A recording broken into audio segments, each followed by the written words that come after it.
এখন যদি মূসা আলাইহিস সালাম জীবিত হন, মূসা, আর তোমরা যদি আমাকে ছেড়ে দিয়ে মূসাকে মানো, তাহলে তোমাদের সবাইকে জাহান্নামে যেতে হবে, কেউ টিকতে পারবে না।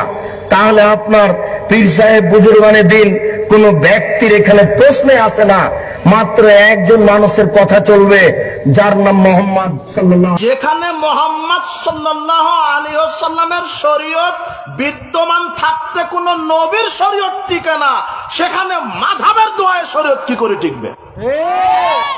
মোহাম্মদ সাল্লাল্লাহু আলাইহি ওয়াসাল্লাম বলছেন, লাউ বাদালাকুম মূসা, এই শোনো, এখন যদি মূসা আসে তোমাদের কাছে, মূসাকে যদি আল্লাহ পাঠিয়ে দেন, ফাত্তাবাতুমুহু, যদি মূসাকে তোমরা মানো, অতারাকতুমুনি, আর আমাকে যদি বাদ দাও, লাযালানতুম আন সাওয়াইস সাবিলা, তাহলে তোমরা জাহান্নামে চলে যাবে।